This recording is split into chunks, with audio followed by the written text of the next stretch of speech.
La professeure Kathleen McKinty est professeure de physiologie à l'Université libre de Bruxelles.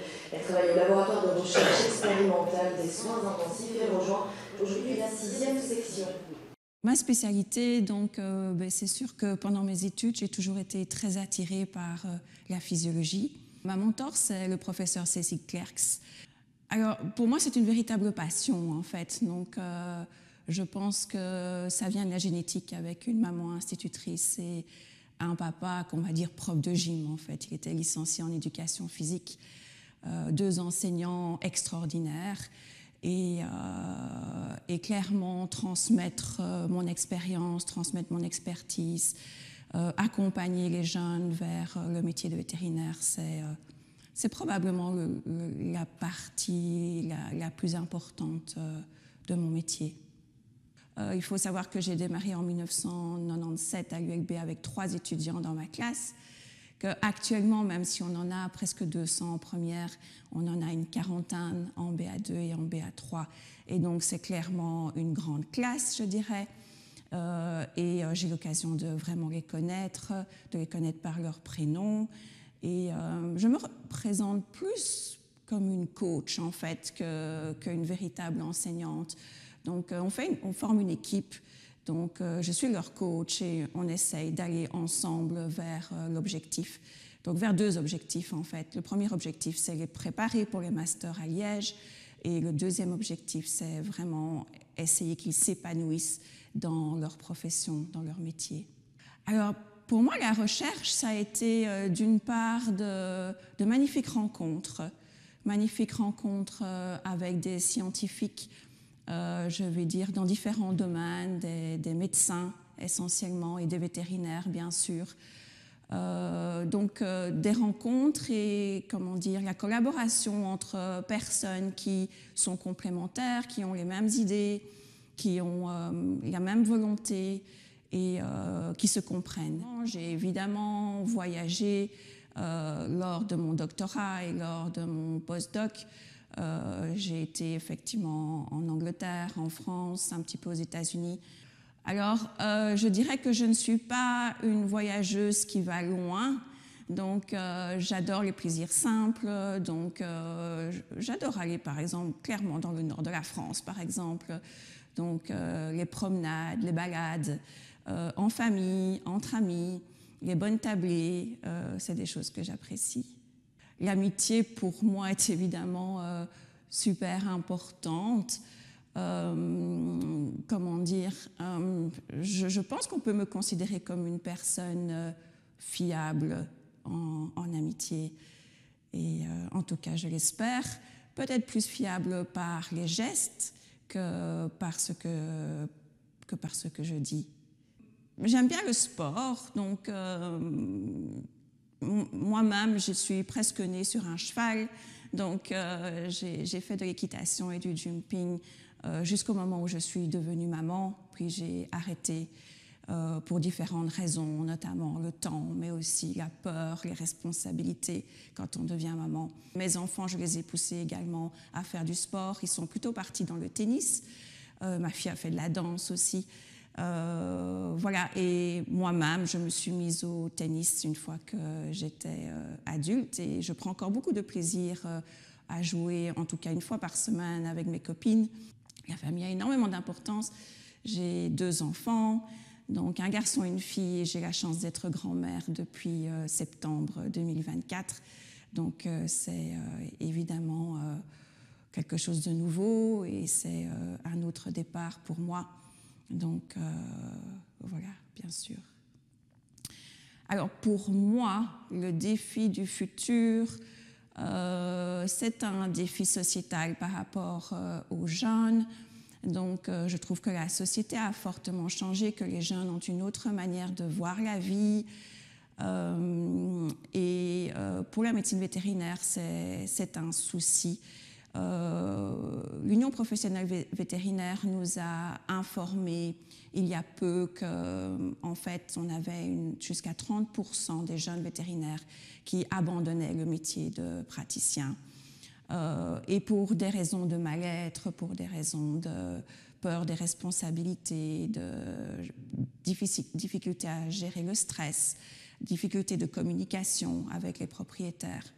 Donc, moi, mon challenge aujourd'hui, parce que effectivement, c'est triste d'entendre ça, donc mon challenge aujourd'hui, c'est d'essayer d'accompagner les jeunes le mieux possible avant leurs études, pendant leurs études, mais aussi après leurs études, pour essayer qu'ils s'épanouissent dans leur métier. L'académie, l'université, donc c'est vraiment le mélange entre l'enseignement et la recherche.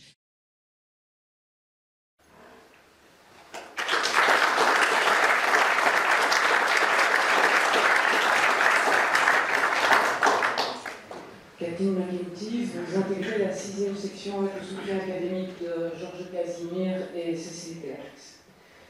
Vous êtes docteur en sciences vétérinaires et vous possédez une spécialisation européenne en cardiologie des animaux de compagnie. Je ne reviendrai pas sur votre carrière d'enseignante, vous êtes coach plutôt qu'enseignant, on l'a retenu.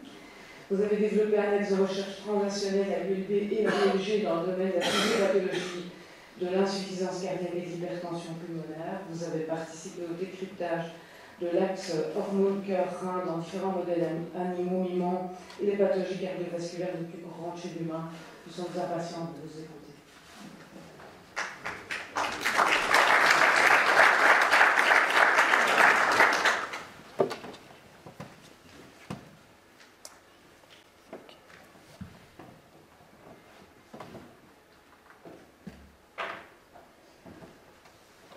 Madame la Présidente, Monsieur le Secrétaire perpétuel, Mesdames et Messieurs, c'est un honneur pour moi d'être ici et merci de m'accueillir. Expliquer mon parcours en 5 minutes, c'est évidemment pas évident et comme je vous ai expliqué, on a de nombreuses cordes à notre arc et de nombreuses flèches. Et donc, j'ai choisi aujourd'hui de vous parler de la partie recherche translationnelle. Comment m'y prendre? C'est une question que je me suis posée et donc je me suis dit je vais faire ce qu'on appelle le mind mapping.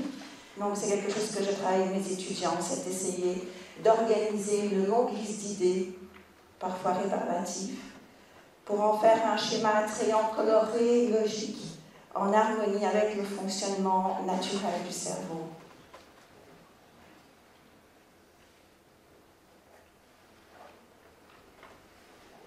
Et voilà le résultat. Et l'après-midi.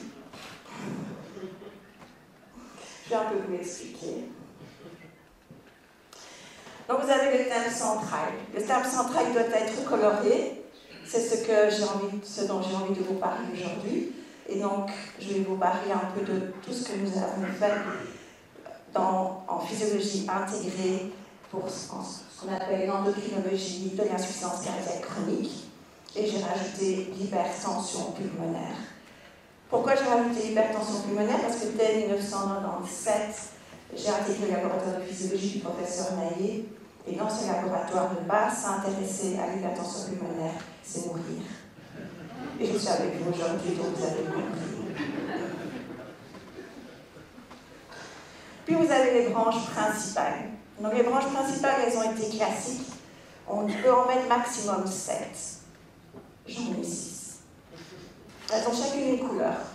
D'accord? Chacune une couleur différente.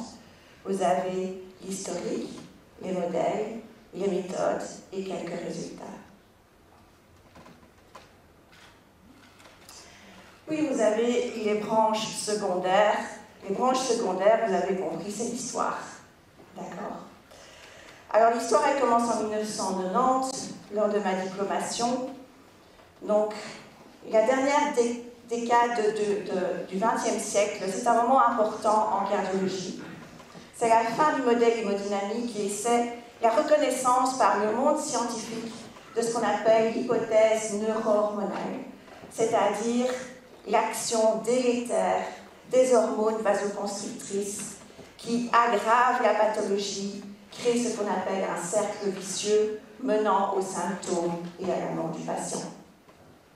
Le premier système qui a été bien décortiqué, c'est le système rénine-angiotensine, on l'appelle le RAS.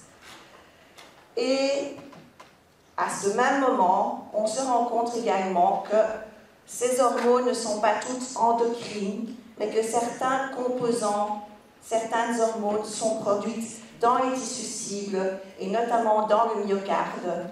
C'est ce qu'on appelle le RAS local ou le RAS tissulaire. Le système rénine-angiotensine n'est pas le seul et d'autres hormones sont découvertes, d'autres méchantes hormones comme l'endothéline 1, un vasoconstricteur très puissant, mais aussi des bonnes hormones donc qui essayent de freiner en fait, comme le BNP, peptide natriurétique de type B, produit dans le myocarde même.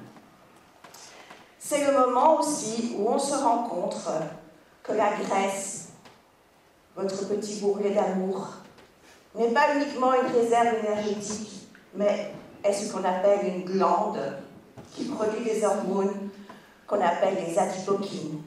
Et des adipokines, il va y en avoir plusieurs, des bonnes et des mauvaises.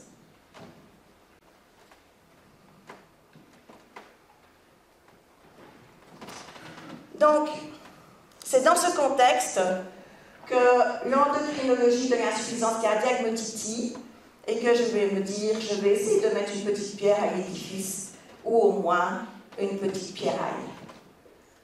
Donc, les modèles que nous avons utilisés.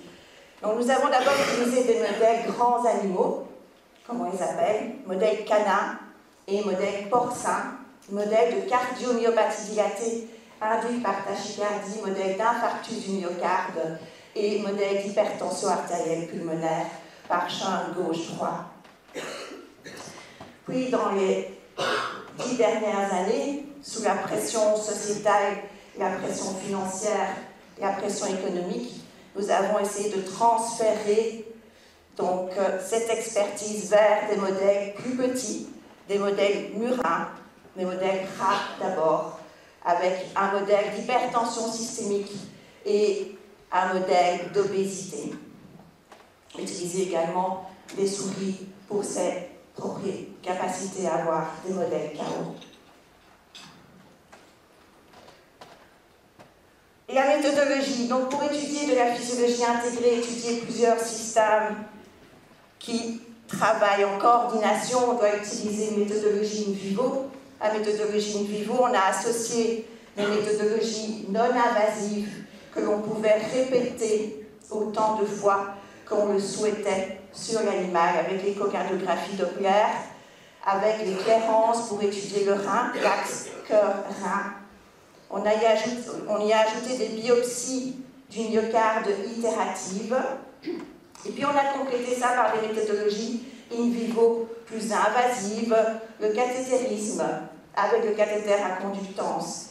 D'accord ? Je me rappelle avoir été très jeune dans le laboratoire du professeur Vincent Doriot au CHU de Liège pour tester ce cathéter à conductance avec à ce moment-là peu de succès. Mais après ça a été. On a complété la méthodologie in vivo par une méthodologie ex vivo. Donc, et je retiendrai, je vais dire, deux systèmes ou deux méthodes qui, je vais dire, m'ont guidé tout au long de ce travail. Donc, c'est la PCR quantitative en temps réel et la vasoréactivité. Donc, la vasoréactivité, c'est étudier le tonus vasculaire et la réactivité vasculaire dans des bains d'organes. C'est une méthode qui était déjà présente dans le laboratoire quand j'y suis arrivée, qui est toujours présente et qui, je pense, sera présente après moi.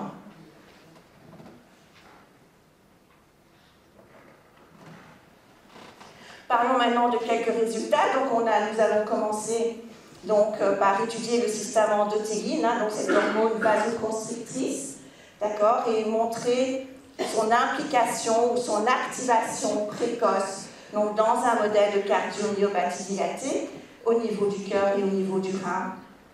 Et puis, j'ai collaboré avec le docteur Benoît Rondelet, qui était doctorant dans le laboratoire de physiologie à ce moment-là, pour montrer que le blocage de ce système dans un modèle d'hypertension artérielle pulmonaire, permettait de prévenir le remodelage vasculaire pulmonaire. Nous avons repris ce modèle de cardiomyopathie dilatée et on s'est dit on va étudier le BNP. Donc le BNP c'est une bonne hormone, c'est une hormone vasodilatatrice. Donc c'est une qui essaye de freiner les hormones vasoconstrictrices. Et donc c'est une hormone que l'on doit essayer de booster en fait, que l'on doit essayer de maintenir. Et donc dans ce cadre-là, on a utilisé ce modèle et on a utilisé ce qu'on appelle un inhibiteur enzymatique. Donc un inhibiteur d'une enzyme qui dégrade le BNP. Pour montrer quoi? Pour montrer que grâce à ce traitement, on arrivait à ralentir en tout cas donc, le syndrome cardio-rénal de type 2 et en tout cas améliorer la fonction rénale et augmenter les effets directs d'une injection, d'une administration de BNP sur le fonctionnement du cœur, sur la contractilité cardiaque et sur le couplage ventriculo-artériel.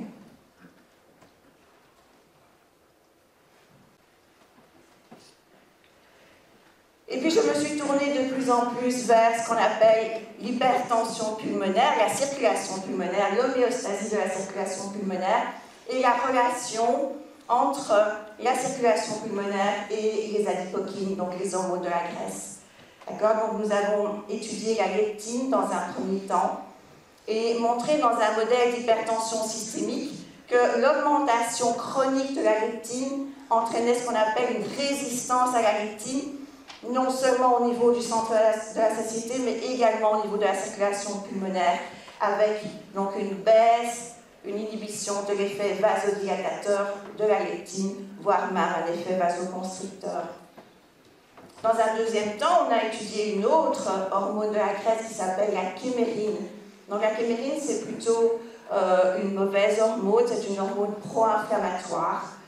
Et dans ce cadre-là, on a pu montrer que la kémérine, en fait, potentialisait les effets négatifs de l'endothéline, en fait. Elle potentialisait les effets vasoconstricteurs de l'endothéline, elle potentialisait les effets prolifératifs et les effets de migration sur les cellules musculaires et vasculaires.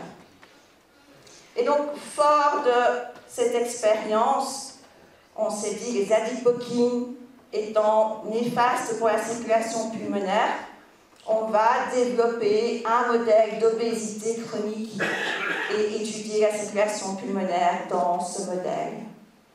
Donc, on a utilisé ce qu'on appelle des rats enclins à développer de l'obésité et on leur a donné la malbouffe. Donc, on leur a donné un régime riche en graisse. Au bout de 4 mois, ces rats développent ce qu'on appelle un syndrome métabolique, donc une obésité abdominale associée à une intolérance au glucose, associée à une hypertension, associée à une dyslipidémie. Mais si on n'est plus patient et qu'on attend 1 an, ces rats vieillissent et on obtient ce qu'on appelle un modèle de défaillance cardiaque à fraction d'éjection préservée, avec finalement très très peu de modifications au niveau de la circulation pulmonaire. Et donc finalement la boucle est bouclée. Donc j'ai commencé par me passionner pour l'insuffisance cardiaque.